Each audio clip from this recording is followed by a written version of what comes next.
Hi friends, ఈరోజు శ్వాస గురించి మళ్ళీ కొన్ని విషయాలు, మంచి విషయాలు, పాజిటివ్ విషయాలు, మనము అవేర్నెస్ గురించి, మళ్ళీ ఇంకా మౌనం గురించి, ఇలా కొన్ని ప్రత్యేకమైన విషయాల గురించి చెప్పుకుందాము. ఇప్పుడు మన శ్వాస జీవితం, మనిషి ప్రపంచం మీద జన్మం ఇచ్చినప్పటి నుంచి చివరి నిమిషము శ్వాస మీదనే ఆధారపడి ఉంటుంది. అలాంటి శ్వాస అంటే ధ్యానం చేస్తే అంటే కళ్ళు మూసుకొని శ్వాసను అబ్జర్వేషన్ చేస్తే దాన్ని ధ్యానం అంటాం. అలాంటి శ్వాసని మనం మర్చిపోయి అసలు మనం శ్వాసను ఎలా చేస్తుంటామో దాన్ని బట్టి మన హెల్త్ కూడా అలా ఉంటుంది. ఈ శ్వాస ద్వారా మనము ప్రతి చోటకు, మన శరీరంలోని అవయవాలు ప్రతి చోటకు పంపించి మనం హెల్త్ హీలింగ్ చేసుకోవడానికి, మన శరీరంలో ఎంతో గొప్ప గొప్ప స్పెషాలిటీస్ ఉన్నాయి. కానీ వాటిని మనము తెలుసుకొని అర్థం చేసుకోవటం లేదు, వాటిని మనం ఉపయోగించుకోవట్లేదు. అందుకనే మా అందరి లైఫ్లో ఇలా ఉన్నాయి. అలా తెలుసుకొని ఉపయోగించుకున్న వాళ్ళందరూ గొప్ప గొప్ప స్థానంలో, గొప్ప గొప్ప ప్లేస్లలో ఉంది. వాళ్ళు చనిపోయిన తర్వాత కూడా వాళ్ళ జీవిత కాలం, వాళ్ళ ప్రపంచం ఉన్నంత కాలము వాళ్ళ పేరు, వాళ్ళు చేసిన పనులన్నీ ఎందుకు నిలిచిపోతున్నాయంటే వాళ్ళు అలా అవేర్నెస్లో ఉండడం వల్ల, ధ్యానం చేయడం వల్ల, గొప్పగా పాజిటివ్గా ఆలోచించడం వల్ల వాళ్ళు అందుకనే ఆ స్థానంలో ఉంటున్నారు. మనం కూడా అలా చేయడం వల్ల మనం కూడా వాళ్ళలో కొంచెం పర్సెంటేజ్ అయినా వెళ్తాము. అందుకనే ప్రతిదీ ఏదైనా ప్రయత్నం చేయండి. ఒక అడుగు వేస్తేనే మనం చివరి అడుగు వరకు వెళ్తాము. కాబట్టి మనం అసలు ఈ శ్వాస జీవితానికి ప్రాణం ఉంది అంటేనే మనకు శ్వాస ఉన్నట్టు, ప్రాణం లేదంటేనే శ్వాస మన నుంచి వెళ్ళిపోయినట్టు. అలాంటి శ్వాసను గురించి మనము అస్సలు పట్టించుకోవట్లేదు. అది పట్టించుకొని మనము ధ్యానంలో ఉన్నా లేకపోయినా శ్వాసని మనం ఎలా పీలుస్తున్నాం, ఎలా వదిలేస్తున్నాం, దాన్ని స్లోగా అలా గమనించడం వల్ల ఏమవుతుందంటే మనము కళ్ళు తెరిచున్నా కూడా ధ్యానంలో ఉన్నట్టే. అందుకనే ఆ శ్వాస గురించి చాలా కేర్ తీసుకోవాల్సిన అవసరం ఉంటుంది. ఇప్పుడు మనకి ఎక్కడైనా హెల్త్ ప్రాబ్లం ఉన్నా అక్కడికి మన శ్వాసని కళ్ళు మూసుకొని నా శ్వాస ఇక్కడ జరుగుతుంది అని మనము అక్కడ గమనించినప్పుడు మనకు అక్కడ ఎలాంటి ప్రాబ్లం ఉన్నా అది రోజు చేస్తున్న కొద్ది రోజుల్లో అక్కడ క్లియర్ అయిపోతుంది. అందువల్ల మనము దాన్ని అబ్జర్వేషన్లో ఉండాలి. ఈ మౌనము అంటే అవసరం ఉన్నప్పుడు మాట్లాడడం, అవసరం లేని అనవసరమైన పనికిరాని విషయాలకి మనము మాట్లాడడం, అలా చేయడం వల్ల ఏమవుతుందంటే మనం ఎనర్జీ, ఫుడ్ ద్వారా తీసుకున్న ఎనర్జీ, మెడిటేషన్ ద్వారా తీసుకున్న ఎనర్జీ, ప్రాణాయామం ద్వారా కూడా, ప్రాణాయామం అంటే ఒక ముక్కు మూసి ఒక ముక్కులో నుంచి అలా శ్వాస తీసుకొని అలా వదలడం వల్ల కూడా దాన్ని ప్రాణాయామం అంటారు. దానివల్ల కూడా బాడీలో 7 చక్రాస్ ఉంటాయి, అవన్నీ కూడా క్లీన్ అవుతూ ఉంటాయి. అలా మన చక్రాలన్నీ క్లీన్ రోజు కొద్దిగా అవుతున్న కొద్దీ మనము యూనివర్స్తో కనెక్ట్ అయిపోవడం వల్ల మనము పాజిటివ్గా ఏం థింక్ చేసినా అవి మనకు త్వరగా జరుగుతుంటాయి. కొంతమంది ఏమంటారు, ఎంత మనము ప్రయత్నం చేసినా జరగట్లేవు అలా అంటారు. వాళ్ళ లోపల థింకింగ్ మీది అలా ఉంటుంది. ఎందుకంటే డౌట్, క్వశ్చన్. ఇప్పుడు మనము ఏదైనా, ఇప్పుడు అల్లా అద్భుత దీపంలో కూడా ఏదైనా పర్ఫెక్ట్గా ఏది అడిగితే అది తెచ్చి పెడుతుంది. కాబట్టి మనము రోజు ఉదయము రాత్రి పడుకుంటప్పుడు మనకి ఏం కావాలన్నా వాటిని సంకల్పం చేసి మనం అలా పండుకోవడం వల్ల రాత్రిపూట అవి మనకు కావాల్సినవన్నీ మన ముందు తీసుకొచ్చి ఉంచుతుంది. అందుకనే ధ్యానం అనేది చాలా ఇంపార్టెంట్. పురాణ కాలంలో ఏంటంటే ప్రతిదీ నెరవేర్చడానికి రాజులైనా, ఋషులైనా, మునులైనా వాళ్ళు ఏం చేసేవాళ్ళు, తపశుద్ధి అంటే అది కూడా దేవనామస్మరణ చేసేవాళ్ళు. చేసినప్పుడు అది పట్టుదలతోటి వాళ్ళు అది నెరవేరేదాకా దాని మీదనే ధ్యానం ఉంచి నెలలు తరబడి, సంవత్సరాలు తరబడి వాళ్ళ కాలం ఎంత గడిచిపోయిందో వాళ్ళకి అర్థం కాకపోయి అది వాళ్ళు ప్రత్యక్షమై ఆ వరాలను పొందే వరకు అలా ఉండేవాళ్ళు.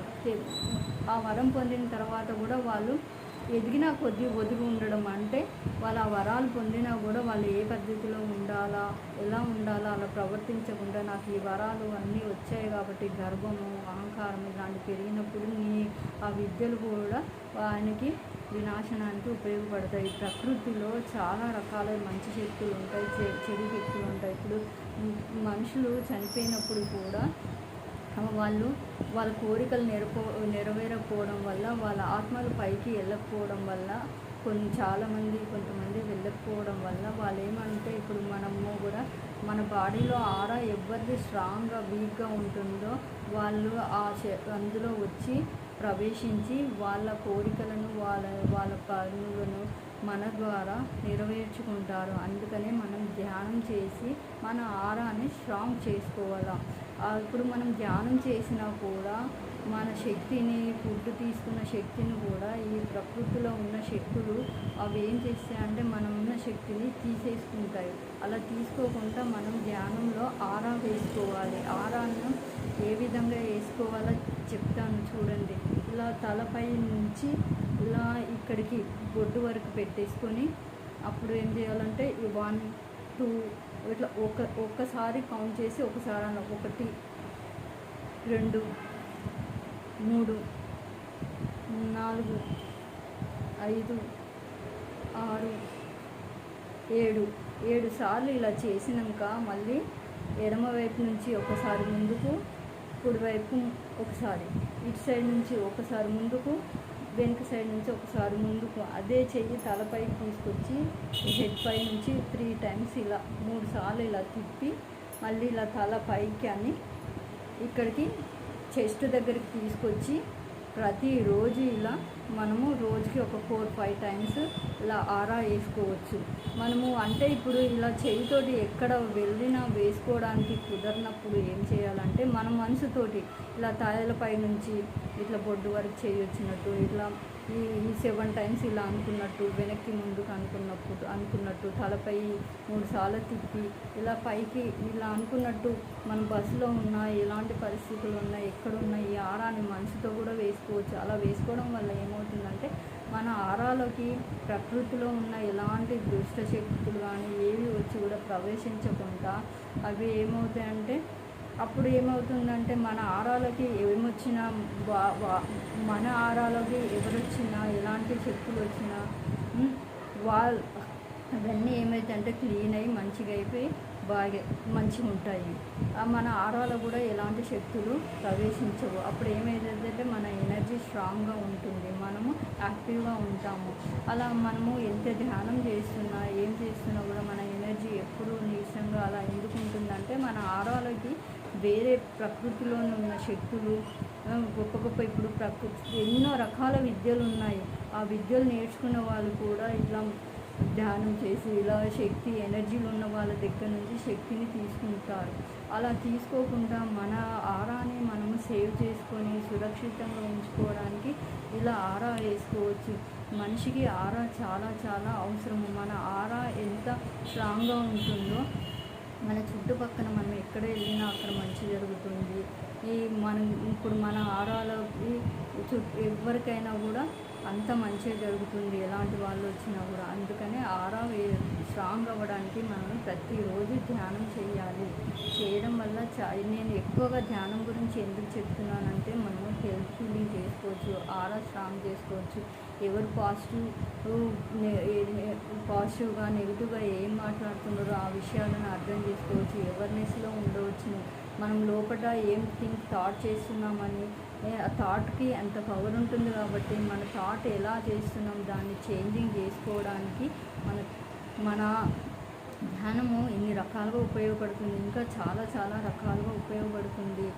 ఈ ధ్యానం గురించి ప్రతి చోట పురాణ కాలంలో ఈ కాలంలో అన్ని చోట్ల ఉంది. కానీ ఈ రోజులలో మనుషులు చదువు, డబ్బుకు సంబంధించిన ఉద్యోగాలకు సంబంధించిన విద్యలను మాత్రమే నేర్చుకొని వాటిని పాటించి డబ్బుతో ఎంజాయ్మెంట్ చేస్తున్నారు. కానీ అవన్నీ ఎంజాయ్మెంట్లు అంటే మనకి కొంతవరకు ఎంతవరకు అవసరం ఉన్నాయో అంతవరకు మనీ అవసరము. కానీ మనీ కోసమే లైఫ్నంతా, హెల్త్నంతా, టైం లేకుండా ఇవన్నిటిని పాటిస్తున్నారు.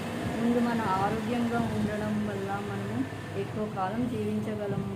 అందుకనే మనము ఈ ధ్యానం కూడా మన జీవితంలో ప్రతిరోజు ఒక 5 మినిట్స్, 10 మినిట్స్, 15 మినిట్స్ ఏదో రోజు కొంచెం ఇలా టైం ఇస్తూ చేస్తూ ఉంటే మనం ఇప్పుడు చదువుకునేటప్పుడు ఎల్కేజీ నర్సరీలో వేసినప్పుడు మనము పీజీ లెవెల్లోకి, లెక్చర్ లెవెల్లోకి వెళ్ళడానికి ఎన్ని సంవత్సరాలు పడుతుందో అలా ధ్యానం కూడా చేస్తుంటే మనము ఆ లెవెల్స్కి ఇలా స్టెప్ వెళ్ళిపోతాము.